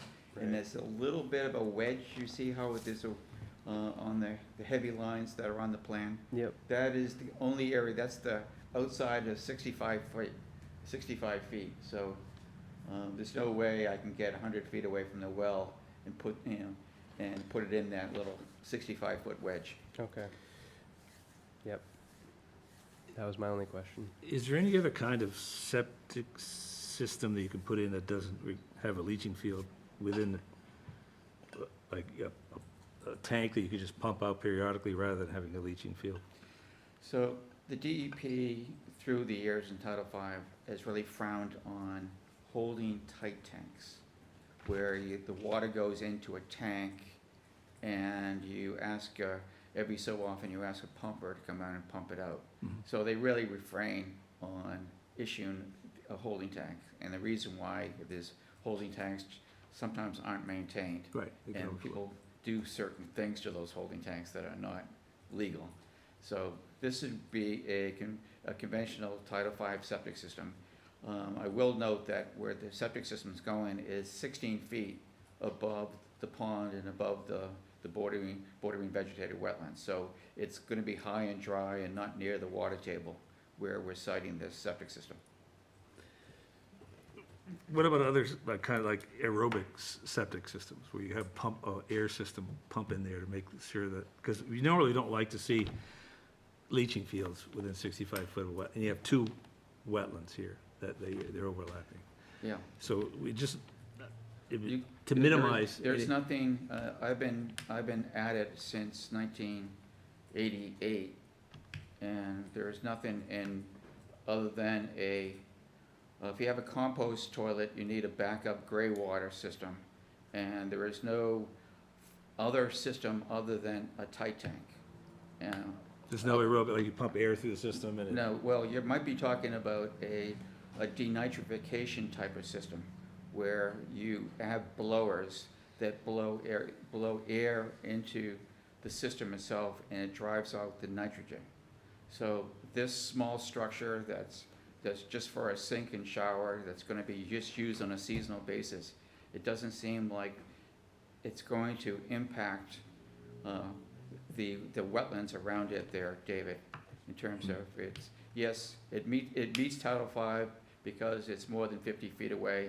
No, it'd be nice if it was outside the 65-foot buffer for the town of Carver's regulations, but it seems to be that everything, is going into a clearing that's in that kind of a parking area at 16 feet above the water table, and it's just serving just an outbuilding. So it's not like a 4-bedroom system. I guess those are the points I'm making. No, I see. Yeah, I think, What- precedent-wise, we have really been trying to clamp down on having kind of leaching fields or anything within the 65-foot So, zone for obvious reasons. right, so this is essentially saying it's almost a no build for this small structure to put. It might be, but Yeah. the other point I make out is, you could sell this and someone could live there technically year-round, Well, and that's a big concern. there's an existing cottage, and there's no new structure, there's an existing cottage, and John wants to be able to, shower, and like I understand. anyone that's in this room would want to have basic, and I understand where from a precedent standpoint, but, But- he should be allowed to at least be able to have a, septic system for his cottage, and walk up the hill and go potty, and But even though DEP does frown on it, doesn't mean you can't do it. having a Right, holding tight tank. right, correct. Would that be a better situation for? I think it would be. if, just from our standpoint, you know, I mean, Well, I disagree. What size system is it? I disagree. How many, with- how many bedroom system is it? It's just A single? we have to size it up for 3 bedrooms. Okay. Okay, so that's. It's only a even more 1-bedroom, concerning. it would be a What's that? 1-bedroom deed Three-bedroom restriction. septic system, it could be sold and someone could live there. Yeah.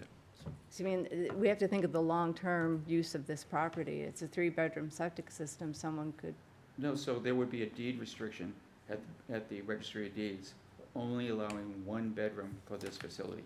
And that would be something through the Board of Health. It would be forever, ever a 1-bedroom system. okay, good. And the size of the lot would dictate they'd never be able to put a building large enough for a 3-bedroom Right. house on there anyway. Is there anything on there now? And is there a cesspool or anything? No, there's just a porta potty. Just porta potty, Yeah. that's all there's So ever there's been. never been any kind of bathroom or anything, any. there on must have been an property. outhouse or something, the thing's been there a while, right? I mean, some kind, but yes. No. No, there's no Yeah. outhouse on the property, no, just a toilet. Right, yeah. And these other sheds are just used for storage, they don't have like beds or anything? Oh, They're they're just storage? existing. They're They're there. just- Yeah. They're already there, yeah. Yeah, we're only Yeah, acting I'm on the, looking at the on improvement. the new outbuilding and the Yep. septic system. So John, when we initially talked, I know you mentioned that you were gonna move that existing shed That's to that correct, spot. yes, Is that yeah. still the plan? Yes, yeah. To move that whole building and then put it on, build the foundation and Exactly. then Yeah, that's correct, put it right on top of there? yeah. Okay. Okay. Just wanted to, yeah, so that, there's a small existing shed that's right on the property line. So Yeah. that is actually gonna be placed on top of the Okay, foundation. so you're gonna use that as a structure? I am, yeah. Hmm. And you know that there's no electricity on the property, Right, so I have, How will you run your pump? yeah. That's what's that? How will you run your pump? Well, I'm gonna have enough electricity through solar panels and battery storage in the basement of that shed to have the well pump, so I'll have a source of water there. So I think this is a pretty unique Yeah, it's- It certainly property is. This is because unusual, what we have here is it's a seasonal cottage. We don't have too many of these. It's right on the pond, so obviously there's a lot of wetland resources around the property. There's, you know, bogs and a swamp to the north. There's the pond to the south. There's the like intermittent stream that, you know, is flowing from the bog ditches. There's a lot going on this property. It's very limited and it's very constrained in terms of space. So, you know, in a case like this, I think it's one of those cases where we have to consider, you know, how can we maximize the protection of the resource areas while still allowing, you know, property owner to do, you know, improvement, you know, normal improvement of their property. And, you know, the commission has to consider what is reasonable for this property and, you know, considering the different resources that are on the site. And whether or not this is a situation that you would consider issuing a variance for, because this is what they're requesting is a variance for the 65-foot, you know, no build. So, you know, it's one of those situations where they don't have another spot on the property that really they can build the leaching field. So whether or not you guys want them to go look back at other solutions in terms of the tight tank, like Dave was mentioning, that might keep things out of the 65, but, you know, it's gonna cause them, you know, to have to look at something else other than what they have in front of us right now.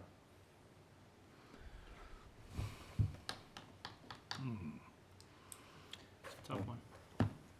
Yeah, it is. You know, I'm, the thing that kind of sticks in my mind is that the cottage is already there. Yeah. Well, No, it and wouldn't even be considered if it wasn't there. Right, yeah, I mean, and they need to have some kind of a system to, you know, to make it seasonable, usable, other than a porta potty and a bar of soap in the lake. In my mind, this would qualify as a hardship. I think so. I don't see any other, you know, obviously you did some homework on the alternatives that Dave was talking about and don't think they're feasible.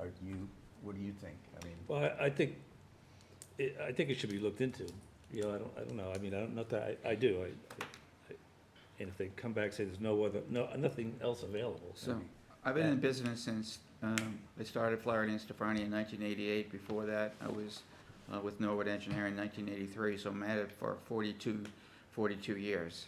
So I feel, and continually, I've had my own business, and so this is what we come up with, and this is what, there's working no with the other, Board of Health. there's no other alternative.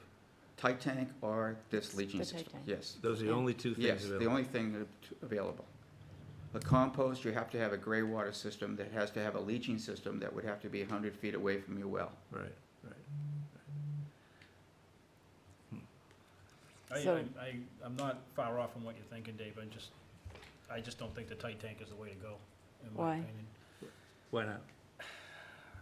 I just think it could be neglected, and then you get overflows, and then you got, Well, that wouldn't serve his purpose. no, I I'm just mean, saying, it just, We assume he's gonna be a good steward of the land. I've seen a lot of development in Plymouth with condos where they're using tight tanks Yeah. because they're on water, on ponds. I'm And just they don't thinking, want leaching the size of fields. the size of the system, and the If it's limit. small, so the tight tank would not, Yeah, chances I'm are, just it saying, wouldn't it just- overflow it in. The size of the system and the amount of usage it's actually gonna get, it's being battery operated, solar powered, a single bedroom cottage, I think it's just gonna be the minimal, and like, listen, you guys know, I'm usually the one that's mounting that argument, you Yeah, know? yeah, I get it, I get what you're saying. I understand, I do.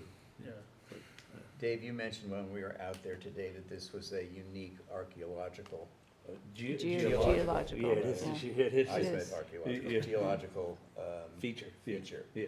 Is there anything unique about that as far as it being a leaching field?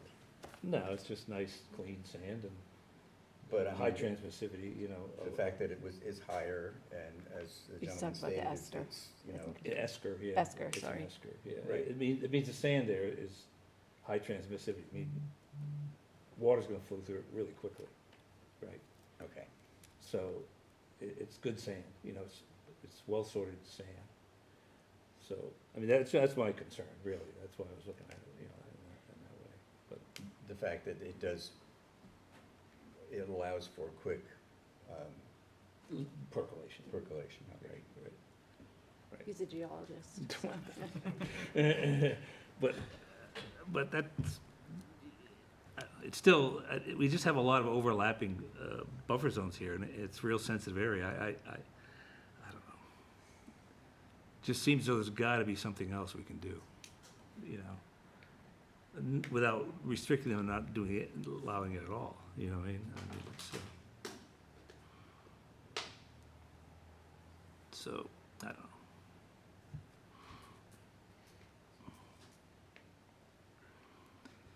Do we want to continue this and ask for a What little bit more information? What would continuing do for us? Well, I mean, you're Yeah. looking for another different solution. Do we want to try to get some kind of data that why it can't work? Or, I mean, the gentleman has said he's looked into it, and there are two options. Right, Evidently, neither of them good. right. Yeah, I think the benefit of the tight tank would be that there wouldn't be a leaching area, which wouldn't be within your 65-foot buffer. Be like a huge porta potty, Um, basically. But basically, yeah. the Yeah. downside of it has to be pumped on a regular basis. And, you know, that's something that, you know, it's in the interest of the applicant to do that, but at the same time, you know, it's a added, you know, complexity that might cause issues. But I'm not super familiar with the different, like, you know, septic system technologies, but I just think like the benefit would be you're keeping it outside of our buffer, our 65-foot buffer. However, there also are circumstances where it's like, you know, we want this property to be usable for people, and we want, you know, the waste to be managed in a responsible way. You know, we don't want people going down to the edge of the lake and doing their business right there. So we do want there to be some kind of system in place, and I think, you know, this is as thoughtful of a design as you're going to get when it comes to having a system that has a leaching field, because where else are you going to put it realistically? You have a well on the site, you can't go within 100 feet. So you're not gonna be able to get a leaching field further away. That's kind of why I asked the question in the beginning, you know, can you squeeze it into that little, you know, spot there? That's in the roadway, but you know, I'm not sure what the requirements are. Like, you can't drive over a No, we leaching field You like can that. drive over there. Okay, but it's really just 100 foot Yeah, from the it's well. 100 foot. It has to Okay. be 100 feet from the well, yeah, so it's really, Saber, did you say that we should talk to DPW about the road being Carver Road, or? I just don't think that really has bearing on the No bearing. wetlands. It may not.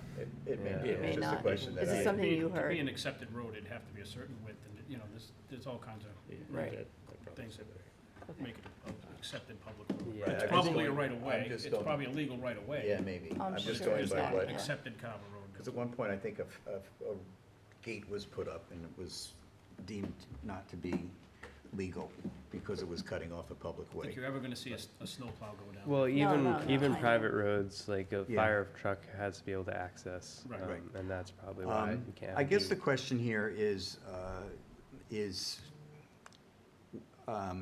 what would be more detrimental? A failure of a tight tank or this leaching field being exactly. 10 feet away from the Well, I would 65? defer to the engineer who has a lot of experience I on mean, that.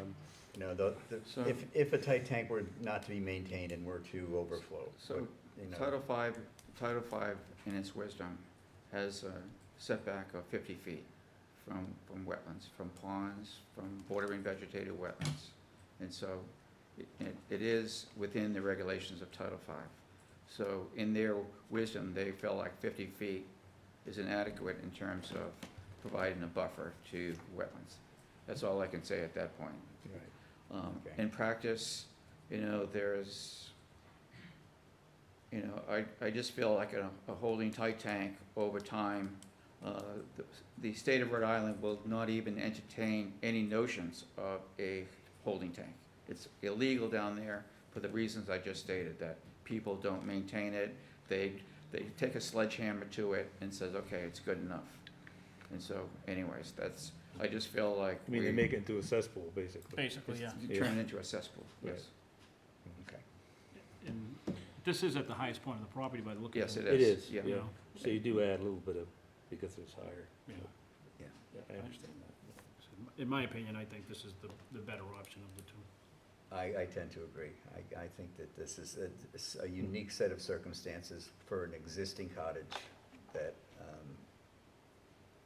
you know, needs to have a system I mean, in but place. there's no other leaching system that is cleaner than this. I know it's Title V, there's no other way to make the leachate, like, more, or less full of nutrients that it comes out into that. Like I said, adding aeration to it or something like that. I know they do that in other states. You know, they require aeration on septic systems. Well, Because this if is an you- if- anaerobic if system. you- An air, and No, if I Yeah, answer okay. your question, okay. If you want to have an additional level of treatment, Mhm. you can have John provide denitrification and an added tank, and it'd be an added expense, and each quarter, someone has to go and look at the tank, this leaching area, to see if the bacteria is working as properly. Because it's a seasonal situation where often, a good portion of the year, there's no bacteria, there's no flow, the bacteria within the denitrification will die off. And so it would be a waste of money. All it would do might convince a commission or a board of health that there's an additional level of expenditure, a denitrification, because it sounds good, but really doesn't provide, in a seasonal situation like this, a proper treatment. If it was a year-round, I would say, okay, John's gonna have to bite the bullet and put a denitrification system, because that makes sense. It's in close proximity to different wetlands, put it in there. But but that's my point. But if you say, okay, John, add a denitrification element to this septic system, then he would have to live with that. But you're saying it wouldn't work, It wouldn't work. just because there's no flow through, right? There's no flows, and 3/4 of the year, there's no use out there. It's just a cottage, it's a seasonal cottage. I get what you're saying, I understand what you're saying, yeah. But that would be, if it was a year-round situation, I'd say, Right. okay, bite the bullet, put a denitrification system in. I get what you're saying, yeah, okay. All right. Okay, there's anybody, no one here to talk about it, to ask any questions. Are we ready to move on here? Yeah, I mean, I Okay. sort of beat it to death, I guess. Yeah, okay. I will entertain a motion to close the hearing for 45 Ridge Road, DEP SE 126699. So moved. Second? Second. All right, it's been moved and seconded to close the hearing. All those in favor say aye. Aye. Aye. Any opposed? Hearing none. 4-5-0, I guess. Jennifer's first vote. So next up is the variance, correct? All right, so we need I'll entertain a motion to approve the variance to build the septic system within the 65-foot buffer zone for SE 126699. I'll make the motion. Second? I'll second that. All right, seconded by Jennifer. It's moved and seconded to approve the variance. All those in favor say aye. Aye. Aye. Any opposed? Opposed. Oh, All right, it passes 3-2. I will now entertain a motion to grant the notice of intent. Is that correct? Approve the Approve the of notice of intent. intent. Sure. So moved. All right, second? Second. All right, moved and seconded to approve the notice of intent. All those in favor say aye. Aye. Aye. Opposed? Opposed. opposed. All right, and that also passes 3-2. Very good, thank you. So you're all set. Okay, okay, Thank thanks. All right, thank you. Could we get a signature on one of the plans, please? Yeah. Mark, would you mind just signing one of the plans for me?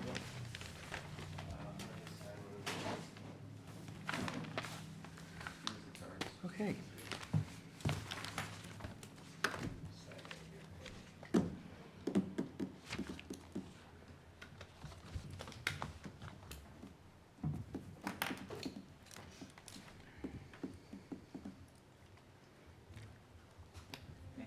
Thank you very much. Have a good rest of your See day you. now. Good night, guys.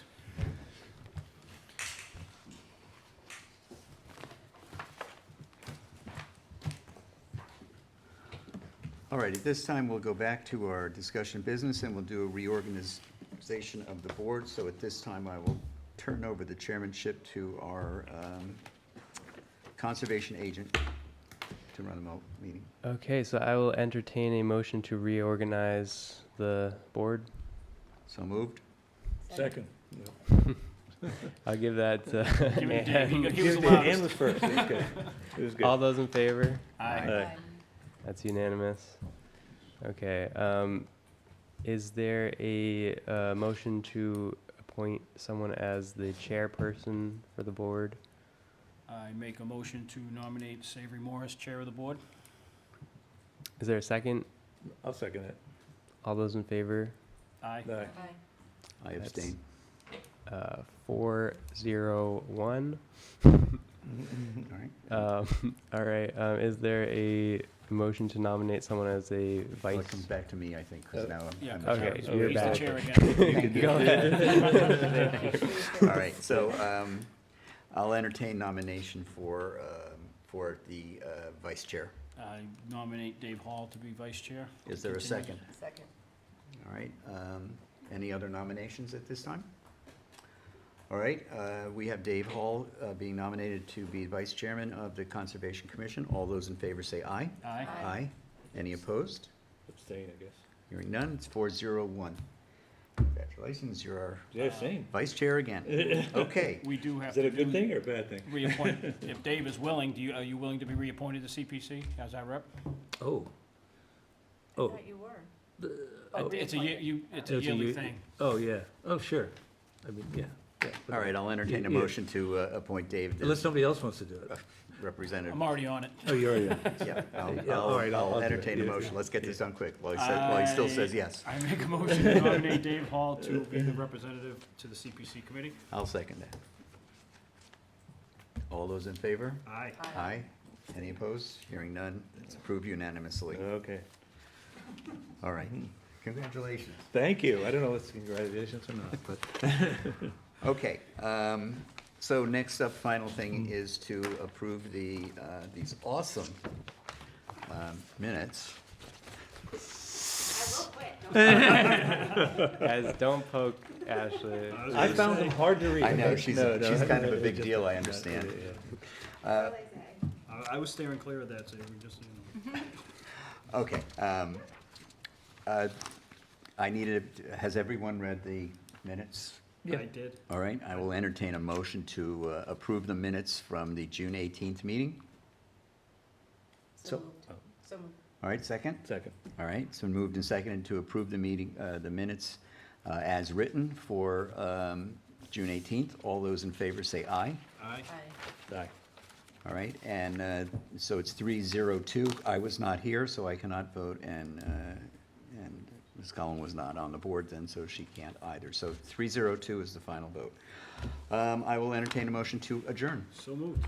Second? Oh, can I take, I know it's like a big one more thing. Oh, yes, you may, I'm sorry. 44 Lakeview Street. Yes. We have, maybe, we have nothing we have to do on that tonight, but probably we have to think about going back to CPC for money, for a contractor to do the fence and the outdoor classroom. Is that something we talk about here, or something we do? I think it's, when the money was first, It was in-kind services. yeah, it was in-kind services, but there were materials, I believe, right? Materials are covered. And after talking to Dan, it sounds like Okay. there's nobody to do the in-kind. So what are you proposing? That we come up with some money for a contractor, Okay, so you want to go. additional money You want to do additional monies for. for the fence For the actual labor. and a labor, and the design. You know, I don't, you know, we probably should get a professional design to do it, you know, unless we get somebody to volunteer to do it. Now, who presented it? Was it Conservation that presented it to It was CPC? Dan- It was Dan- Dan himself, Dan right? himself presented. All right, so we would have to, as the Conservation Commission, I don't know if we can we do that as a town? The Recreation Committee did, as a committee, we did we did the playground, we did the pickleball courts. we've Okay, done several things so in we, town. we as a As a committee, Conservation commission, yes, you can request CPC funding. And I can do that at the next CPC meeting, as the representative. probably. Yes, but that would go in front of town meeting. So next we'll year. go Right, to but town but meeting. we'd have to yeah. put it as a. Yes, we We'd could. have to write, yeah, we'd have I mean, if you guys want to do it, I mean, I don't know, you know. Well, we'd have to get bids from Right. engineers, Yeah. and then bids from, boy, oh boy. I It know. would probably be, getting an engineer study first, and then, because you'd need to have an approved engineering study before you could put the job out. for Yeah, bid. so I think, It's probably without gonna- getting too complicated, Yeah. we do have funds that were approved. However, the way that the town meeting was written said that the funds would be approved pursuant to an agreement with the Boy Scout troop. So I'd have to change totally. And so I think the wording of that just has made it so complicated, but whether or not like that $50,000 is still accessible to us for the materials, I think that's still like possible. I'm not sure. It's essentially it's the funds for actually implementing that work and a contractor to do that, because initially it was going to be pursuant to an in-kind agreement with the Boy Scouts. So we may still have access to that funding for the materials only. I have to, talk I with think the that town lasts forever, administrator, but, Yeah, the funds do not sunset.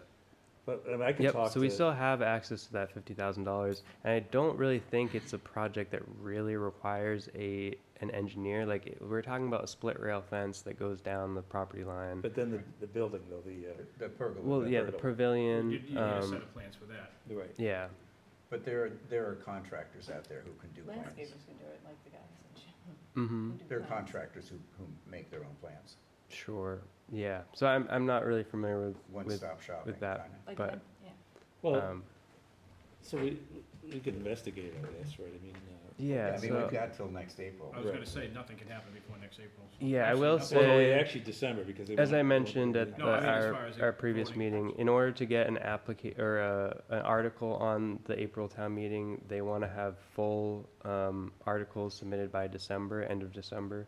So Right. they don't want to do like, placeholders for articles this year. I know, I saw that. So we just have to, if we're gonna be putting things on the town meeting like this, and like, entertaining, having associate members on this board, things like that, we should really start considering those things earlier this year so that we can have like complete articles to submit. And I mean, do we have money that we don't have to go to CPC, so we get somebody so to design what we it and could then- do is use, funds from our conservation maintenance fund to actually like hire the consultant or the contractor, I would say, to build the pergola. I mean, the post and rail fence, like, No, that we should- could go down there No, and we- do that Well, ourselves. I but- mean, I volunteer to do that. If we got the materials, we could do But that. then, You and know, then we- the other thing is the deck down at the, Right. at the waterfront. I didn't But go that it's far just yet. like, I think CPC funding could, potentially like help us, get all that done, because again, like, I'm the only full-time staff person for Right. the Conservation Commission, and I just don't have time to be down there. No, I know. Digging Hammering.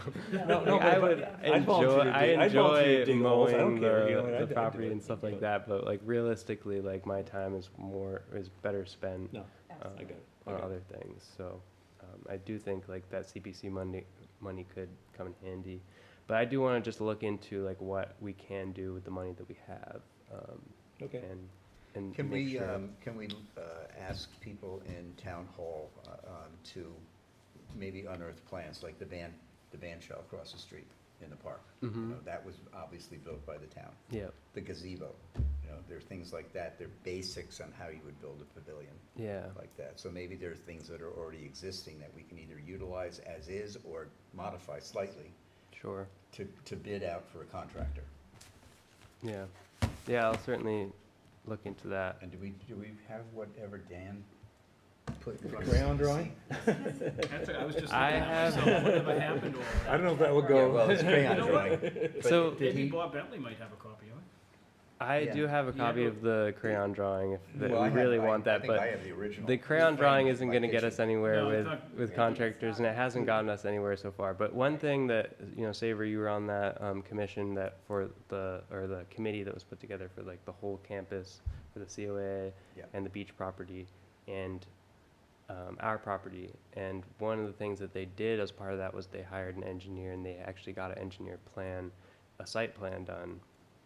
And then I recently, tried to circle back on that and say like, hey, whatever happened to that? And the town administrator told me that they're no longer, have that, the plan to keep updating that engineering plan. But we do have like those initial engineering plans, for the property, which were done by the engineer. I don't think they're like stamped plans, and they don't have drawings of like the pergola or the pavilion, I should say, but yeah. We do have like, engineer site plans for the property, through that initial review that was done. Maybe we can find the minutes from Dan's presentation to CPC that might get at least dimensions. Yeah. You probably find things online that Like I are said, we basic. still have his crayon drawings, he must have had something drawn. Well, I'll talk about it at the next Square CPC footage. meeting and Yeah. see I what's just going on. know that Yeah. the conversation to CPC was they want everything by the 31st of December, so the time frame may be moved up, so, Right, as far as, because we have to have an open meeting. right. Right. Okay. Well, we can discuss the next CPC meeting. Yeah, See what's going yeah, on. we could talk to. Okay, Yeah. just want to make you guys aware of what's going on. what's Okay, happening. great, thank you. Okay, again, back to the, we've had a motion and a second to adjourn. All those in favor say aye. Aye. Aye. Any opposed? Hearing none? That was Wrap. longer than I thought it was Thank gonna you, be. Area 58. Me too. He doesn't even